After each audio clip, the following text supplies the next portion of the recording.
Good evening, good afternoon, good morning to all my listeners. This is Calypso Beats, your friendly neighborhood producer on the Btz Tho. We're out in the park, we're in Flushing Meadow Park. We're sitting here, this is episode number 14. Now we got the website up, it's Btz and I'm also on Instagram and Btz@gmail.com. You can check out all the episodes. Today, this episode, we're sitting next to my guest, Carmen Indhira. How are you? I'm very good. How is everything? How is life treating you? Life is good, man. One day at a time, you know? It throws a little karate kicks and jabs at you, but you making it through, man. One day at a time, trying to not pay attention to a lot of the nonsense that's going on on this planet. I try to, too. That's why I try to do shows out in the park, because I think clearly. Yes. And it's just so much more peaceful out here, too. Because in a park, there's no buildings, you know, you got nothing but trees, birds and crickets and beetles and bugs. But that's the most original natural element that you could be close to. Especially when you're in the city. Yeah. So, what are your specialties? What do you do? Damn, I got a few. I'm really good at sitting on the couch and watching movies. That's like a superpower. Maybe I should have asked you, what is... Maybe I should have asked you. No, that's just what I really enjoy doing at the end of the day. Okay. You know, but I mean, I guess music, painting, I wouldn't even call it a specialty. I feel like a specialty is being able to move a glass cup with your mind or something. Right. You know, creating things and doing things with your hand and with your voice, I think is something that's very natural. We just don't know how to tap into some stuff all the time. Right. When did you realize that you wanted to be a singer or be involved in anything musically? I realized that it's very typical singer story. My mom had a friend, and her friend had a daughter, and her daughter used to babysit me. Okay. So she would be like, yo, you know, I have this church. You should come. And I'd be like, sure. I'm 8. I don't know what's going on. Right. And so she had taken me. But before she took me, I would sing around the house. But I wasn't paying attention to my own talent. How old were you at that time? I was like 7, 8 years old. Oh, okay. Singing and hopping around the house to songs that my mom would play around the crib and stuff like that. But I wasn't taking it seriously. I was just having fun. Right. You know? I liked singing along with the music that I heard. Right. But then when I went to this church, I started going and I really liked it at the time, you know. I was like, oh, this is cool. There's other kids my age here. I get to chill and people are singing and hollering on the altar. Why not? This is great. And I felt a connection. And one day they have these things when you go into a Christian church where they have like services where they have, you know, like the introduction, like everything is set. Like devotion? Yeah. So you have your leader who comes and they lead the whole service. Right? A host. So you got your host, then you got your special part, so some people could come up from the audience. So you got your people in the service that could come up and do a special part. You could read a verse from the Bible, you could sing a song. Right. And I was like, boom. All right, cool. They were like, you want a special part? I was like, sure, I'm gonna sing. Right. I'm gonna try this thing. And I sang a song. I can't remember for the life of me what I sang. So I go up to the front, I sing this song. And after I sang this song, one, it felt really, really nice to do it in front of people. I was freaking out. First of all, I was nervous. I was so scared. But the after effect was so many people coming up to me and like, oh my God, you sound so nice. And wow, you have such a pretty voice. Hold on, we got a spaceship going across. I think it's going back to Saturn. We should have gone, taking a trip. Right. So that's what got me hooked. I was hooked because of all the attention I got afterwards. So I used to sing in church all the time. And then after that, I was like, in my teens going into junior high school, I would write poetry and my poetry turned into music. I didn't realize that like one connected with the other, that you could turn a poem into a song. You just had to learn how to break it down. It was like an essay. You had your first paragraph, your midsection, and your ending statement. Right. I never knew that that's how you actually started writing. Yep. So you took your poem and broke it down into different parts of a song. I realized that, like, wait a minute. Okay, so this song on the radio has a beginning. They're telling a story. They got their middle, and their middle was basically the hook or the chorus, but just repeated in certain different areas. Right. Right? And then you had your end, which is the end of the story. So I was like, I could totally do this. Right. So my poems were my stories, and I would just separate them into sections. And then I realized, I was like, all right, I need a hook. And I just had to repeat certain words. Right. Back in the 90s, you know, it was very simple. Oh, the 90s. You had your first verse, your hook, second verse, hook, bridge, done. Right. So that's how it started for me. Right. And I just got super hooked, and that's how I got to, I guess, where I am now. What are some works that you have done that you are very proud of?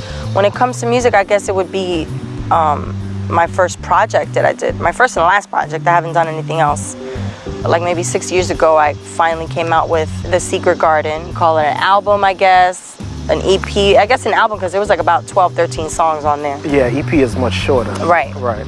So it took me a long time to get that album out, but I had just fallen into the opportunity where I met a few people and started working with a couple of MCs, and we formed a group called The Opposition. Right. And The Opposition turned into this dramatic story where we were all working together and we were starting a project, but everybody had some falling out, so it didn't work out. Right. But I still had access to the studio.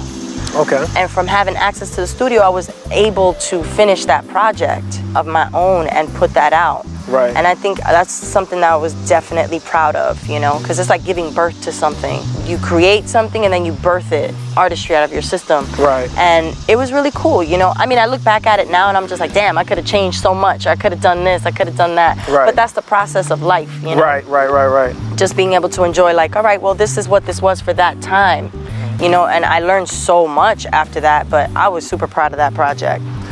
Why do you think it took you so long to kind of bring everything together and then come out with that album at the time you came out with it? It's simple as technicalities. It's being around the right people, around the right support system, but around the right people who know what they're doing. Right. As a kid, I wasn't around other musically talented people that would be like, all right, well, I got a studio and I got this, and we could write and we can make songs and we could record it on this machine and put it out. I didn't have access to that in the late 80s, early 90s. Right. I didn't know nobody back then. You know what I'm saying? Not a lot of people really knew that I sang because my singing was preserved inside of that church. Right. So nobody knew what was going on. It's kind of secret. That's Yeah. the secret garden there. Right. Why did you actually end up naming it Secret Garden? Obvious reasons. If a lot of people know, clearly that term comes from the book that was written a long time ago, and then a film that came after that called The Secret Garden. Oh, I didn't know that. It was about a little girl who lost her mother. Her mother had passed away when she was young. Both parents, excuse me, I believe. And then she had to go live with her uncle in this huge mansion out in England or France, somewhere. Right. You know, white folks back then, they had everything. So they had this gorgeous place, and the uncle really adored his sister, but his niece, he was very reserved and closed, so she had to like find things to do. And what she didn't know that her uncle didn't tell her was that her mother had a garden that she would take care of, and she would grow flowers and plants and all types of greenery, but it was closed off. So nobody had gone into that garden for so long. So she didn't know until she went, you know, scavenging, I guess. And she found this door, and she was looking in this huge ass mansion for this key to open the door to this garden. Or she didn't know what it was until she found the key. And then when she opened the door, she found that it was this garden, but it was dead. All of the plants, all of the flowers had died. Because it was a secret. Nobody went in there and watered nothing. Right. Ain't nobody do nothing. Nobody was taking care. Damn, man. Damn Exactly. So this little girl, she's like 9 years old or so. She ends up saying, you know what? I'm going to try and make these plants grow again. And she would grow little plants here and there, and things started growing. And I really just loved that film and what it represented, you know, like taking something that was once alive and then dies, but bringing it back to life again. Oh, sort of like a reincarnation story. Yes, in a way. Exactly. And what she didn't, then she eventually found out that her mother would go into the garden and play in the garden and, you know, be there all the time, spend her time. And that's where the little girl ended up being. And the funny thing is that when the uncle found out what she was doing. At first he got mad, but when she finally took him one day, she was like, I want you to see what I've been doing. Yeah. You know, I want you to see, like, there is life after death. Right, right. You know, and he goes and she kind of like swoons him. She's a little girl and he's all mean and rough and brick-like, you know. So she takes him there and he's just like, damn, this is nice. Yeah. I feel warm inside, you know. And then they became a happy family after that. And everybody was happy. Yeah. So I really just liked the term. And then there is another part that I chose it is because there's something sexual about a secret that garden? term, yeah. Secret garden? What the? Hold on. What is the sexual part behind secret garden? It's like the secret garden, it makes you think of, you know, a garden. You grow flowers and plant things, and flowers makes you think of a woman, because women like flowers, but a woman is a flower in some sort of way. Yeah. And, you know, she has her own secret garden, if you know what I'm talking about. So, you know, and it needs to be watered, it needs to be nourished and taken care of. Right. So there's something sexual about that, and it doesn't have to be nasty. Right. You know, I think it's a beautiful thing. So yeah.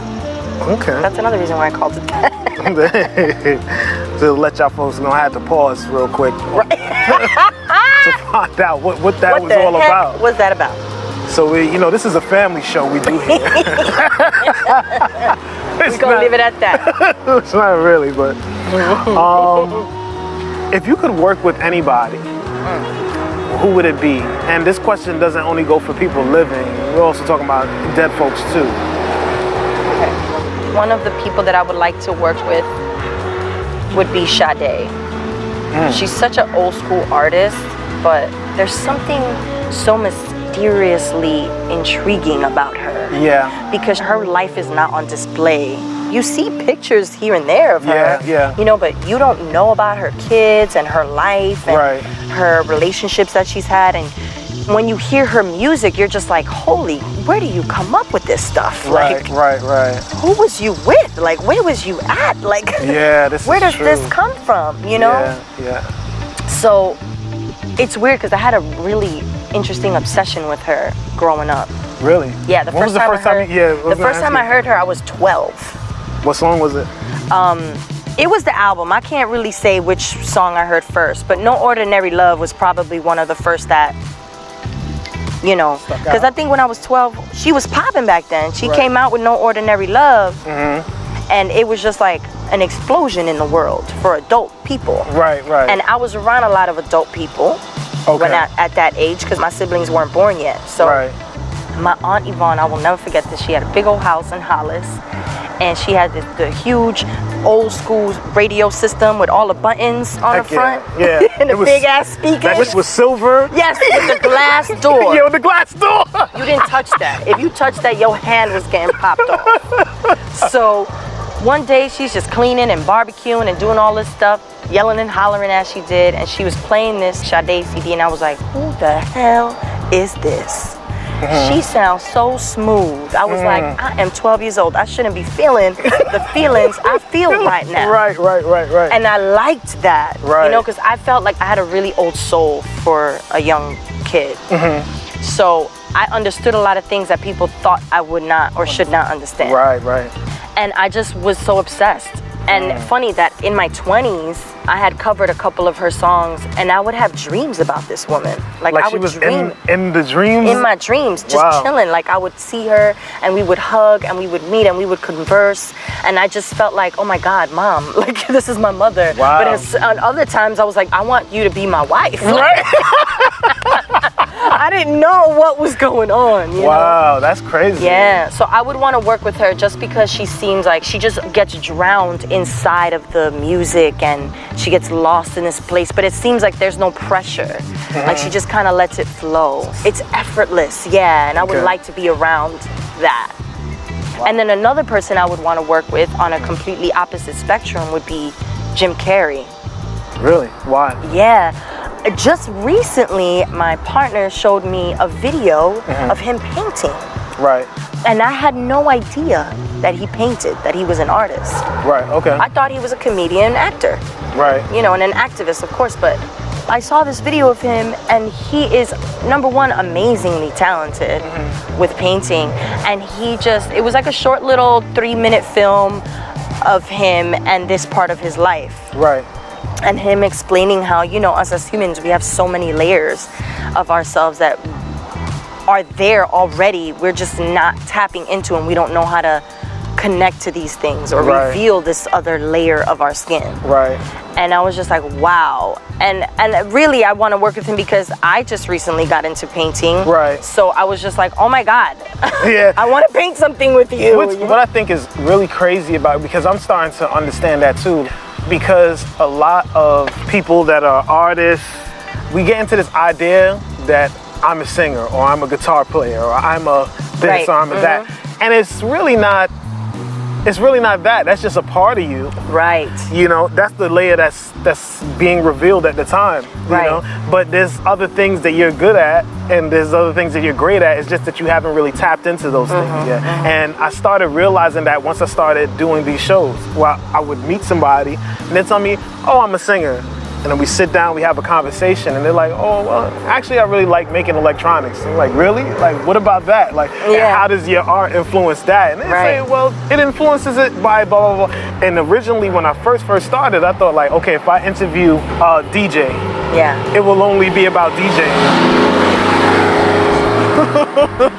Yeah, but there's a lot of layers to creative people. They're not just that one thing. And every time that we do that one thing that we're really good at, we're experiencing something else. Laughter, discovery of, I didn't know this, but now I know this now, so let me try that. And that's what's so exciting about it. That's what I love about doing these interviews. And also, this is just like a catalog, so when I turn like 60 and 70 years old, that maybe I could go back and listen to it. Yeah, just in case you get Alzheimer's or something. Or something, just to refresh it. I like, oh, now I remember this. Yeah, and I'll be sitting listening to it like in a hospital bed, like, this would be a really good radio show. Yeah, whatever. For real. What makes a good session for you, or what makes a bad session for you? Number one, the ambiance. Like, the mood has to be set. I think every artist has their own type of mood that they need to be in. Right. Like, vibe. You know, some people like a lot of people around and weed and drinks, and they need to be hyped. You know, they need to be physically feeling a certain way to get into the mood to do whatever music they're doing. For me, I like quiet. I don't like a lot of people in my session. Normally, I like it to be me and just the producer. Oh, okay. You know, dim lights, some candles or something, or some incense, just to get it smelling good, so I don't feel like, damn, what's that smell? Get distracted by that funk. You know, it messes with you. Yeah, it does. It seems like little things, but it's super important. It makes such a big difference. Right. I heard Erykah Badu does that. She has to have a whole seance before she starts. Peel the grapes. Peel the grapes.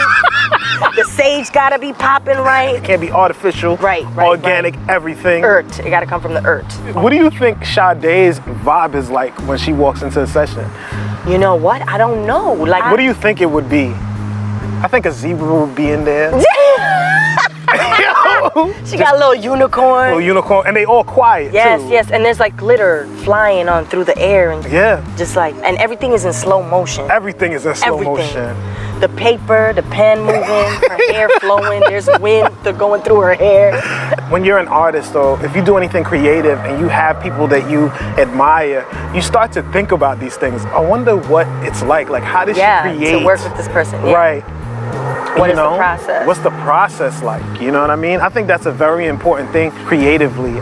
And that's where I think I'm at right now. Like, as a producer, I feel like I don't even know what my process is. It could change. I think it could change every day, especially for a creative person. Like, creative people are crazy, number one. Yeah. We're nuts. And our brains are constantly in rotation. It's never quiet in there. So it's doing different things all the time, you know? Right. I could wake up one morning and be like, I want to have a party and record. That time hasn't come yet. Yeah. You know, honestly, and the people too, whoever you're working with, it's super important that you feel 100% comfortable. Because when you don't feel comfortable, you have certain guards up.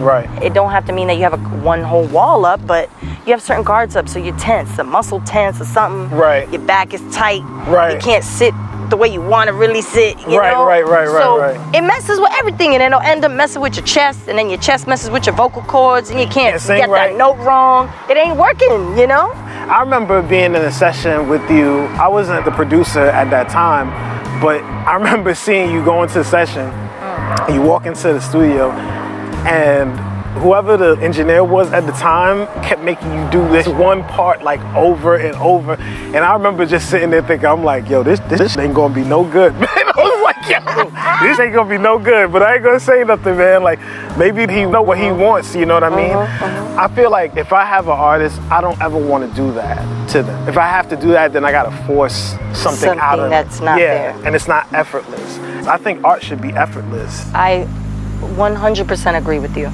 You know, I don't think it should be like so tense. There's a certain line, you know what I mean? There's like levels to everything, but if you're recording and you're doing something, the producer is so important. The producer can't have you all sweating and pressured up. Right. Because you get tense. I mean, don't get me wrong. There's certain things that maybe the producer sees that they're like, nah, I gotta push you a little bit because I know that you're capable of this. Right. And maybe you're not aware of it just yet. Right.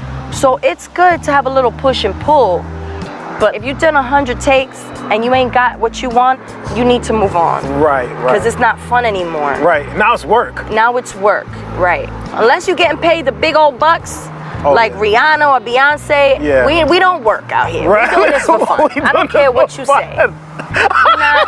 Come on, man. Like, let's stop. Like, you got some people that just be like, nah, we got to do it this way. And, you know, I used to work with somebody out in Central Islip, and he was just like, he thought I must have been J-Lo to him already. Wow, crazy. And I was like, I take a Long Island Railroad out here. Like, I have to scrub up the change to get here. Like, we ain't famous. Right. We should be having fun right now. Right. Work comes out so much better when it's fun. Right. When there's so much pressure and everyone's so serious and feeling like if we don't do this and we don't put this at this time, and it's just, you know, like, who you putting it out for? Nobody waiting for you. Right. You put it out for you. You want to do it at this time because you feel like you need to do it at that moment.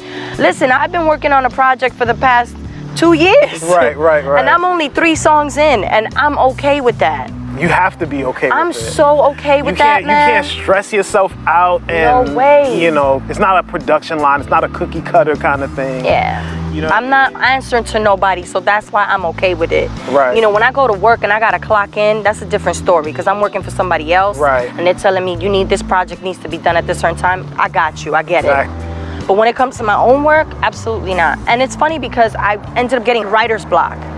How did you deal with that? I didn't. I just stopped. Oh, you just... That's how you dealt with it. People say, oh, but you got to practice every day and, you know, but you got to give yourself, even if you write for 10 minutes, I was like, it don't come out like that. Like, for me, when I write, it just comes out super natural. Right. And I'll have a moment or a season, let's call it, that I'm just flowing with material. Right. Even irregardless if it sucks or if it doesn't suck to the next person, but wow, all these words are coming out. And if I'm not inspired or if I'm just not, I don't want to force a story out that's not there. During that time, is that when you started painting? Yes. And it's funny because I felt that at first I was telling people, right? And this is a lie now that I realize it. It's all a lie. Okay. I was telling them, like, you know what? I had writer's block. I was getting super stressed out about it and frustrated with myself. And I was bored. So I knew that I need to still do something artistically. So I just looked up a YouTube video, got a small little canvas and painted on it. Right. And I just couldn't stop. But the truth of the matter is that our layers start to reveal itself. Okay. That layer musically was like, all right, you need a timeout. The reason why I was so blocked was because this other layer of me wanted to come out. Right. I just wasn't paying attention to it, you know, the way maybe someone else who's like, mantras are all aligned, you know? Right. So after that, I was like, damn, I'm gonna paint again. And I was like, damn, I really like this. I'm really shocked that I like this because I don't like doing things that require a lot of work. And painting, as fun and pretty as it looks, it's a lot of work. Right. You need so many different materials, and there's so much ish involved. Right. In You got to be paying. You got to be fully paying attention to it. Yeah. With me, because I've always been interested in art. If I wasn't doing it, watching somebody do it, This is why the inspiration of the show is Bob Ross and Mr. Rogers, really. But Word up. when I paint, I'm fully focused in on what I'm doing. Yeah. Sometimes when you do anything artistic and you start to get pretty good at it, you start thinking about other things like life, like girlfriend, boyfriend, a bill. the cheese. I gotta throw out the cheese in the fridge. Cheese in the fridge, you know. It's old. Is Stupid things. the inspection sticker good on the car? Right. You know. Damn, when is the cable bill due? But when you're painting, you're fully focused, and the minute that you're not, that's when you mess up. Or and people say, oh, you don't really mess up, but like you do mess up. The most fun that I've ever had painting is when I lived in Brooklyn. I had an apartment in East Flatbush, off Church Avenue, and one day I just got really inspired, and I picked up a brush, some black acrylic paint, and just started painting. And I didn't know whether I was gonna make a mistake or not, but it just felt good doing it. And there's some sort of release that happens. I think also there's a certain quietness to painting. Ironic, right? Ironically, Yeah. passes by. I really like. There's this quietness about painting. Like I'll turn on some like rain sounds or something and just zone in, and I'm in front of the canvas and I pick up my colors, and I may not necessarily know what the hell I'm doing. Right. Not that you have to know, but once the brush hits the canvas, it just, your body does the work for you, your hand, and it's just like this, it's this trippy thing, man. Right. It's really calming, and I would honestly recommend it, even if you don't take it seriously, you don't have to, but I would recommend it for people who suffer from anxiety or, you know, have a ticky nervous system. Right. I'm very anxious. I get very anxious quickly if I'm not doing something. Right. But I don't like a lot of noise, and I don't like a lot of things happening all at once. It's too much. Maybe it's older age. Maybe. Because back in our 20s, it wasn't a problem. It wasn't a problem, but once you you're throwing you throwing a metal garbage can? No problem, man. Throw it over my head, man. It's no problem. Now, like an ant walks across the floor, you're like, yo, wait. take it easy. Stop it. You gotta step so hard, son. Come on, son. You an ant, B. It's true. Yeah. It's so true. But honestly, I'm obsessed with it now. I'll go a couple of days. I don't have to paint every single day. Right. But I make a point to paint at least once a week. And it feels good to see your work on the wall, you know, and it feels a lot better when people are complimenting your work or may take interest and want to buy a piece of your work. But I do it mainly for me. I was just like, wow, like, one, I'm like, damn, I'm okay at this. I don't suck. Right. And then I really enjoy it. It's my me. It's something that no one can judge you, because especially with painting alone, nobody can't say anything. They could criticize and say, okay, well, you know, I felt like you should have used this, but it don't matter because painting is subjective. Yeah. I could paint a tree in the shape of a triangle, right? Yeah. And to the other person be like, this is a turtle. Right. And that's okay. And you're not gonna care because it's paint on a canvas. Right. When it came to music, I felt so much pressure. Like, it was just way too much pressure. I think there's a stricter standard to music. Yep. Depending on, you know, what genre that you're doing. Painting is not like that. Like, what are one of your favorite painters that you like? I don't have one. You don't? Not yet? Not yet. Oh, I haven't even learned about Picasso's work and this other person. And the only reason why I say his name is because it's so famous. It's so famous, right. There's so many different painters. There's so many different types of art. There's sculptures. There's pottery. There's all different types of mediums that you can look at. One of my most favorite, his name is Ram LZ. He passed away. He was a graffiti writer in the 80s, and then he became a sculptor. He used to take all these little plastic toys, you know, little cheap plastic toys you used to get in the 80s, cars and whistles and whatever. And he takes those things and he puts them together. And makes an object out of it. Right, and he would make these costumes. And then the costumes turned into him making like a whole pantheon of characters. Wow. And then the characters turned into stories. So it's like he went from one thing and went into another thing. Insanity. Right? It's so crazy. That's one guy, and another guy, which I think a lot of guys my age would like, is Keith Haring. So, you know, watching Nickelodeon and all them other things and hearing so much about these guys got me so interested in, of course, like this guy, Basquiat. He's another one too. Right. Which is, I've heard that guy. Yeah, you've heard of him. But they're all from our era, like from the 80s. You know, I don't really connect too well with like Picasso and Van Gogh and all these other guys because one, I really don't know that much about them. And in school, we didn't really learn about them. Obviously, we didn't learn about these guys from the 80s either, but I took interest in them because they were from a time that I could connect with. Right. I mean, it's interesting because with you asking me that, like, who inspires me or who do I really like right now? Right. I used to go to museums and art galleries all the time and stare at paintings on the wall a couple years ago, and I would just look at it like, I don't know what the hell this is. I don't know what it means.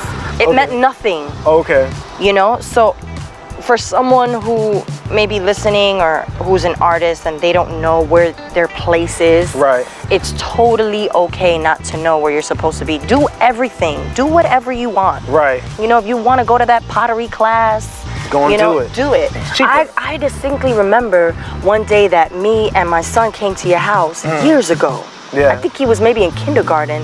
Okay. And you had him, I think you were watching him for me actually, and you had him painting that day.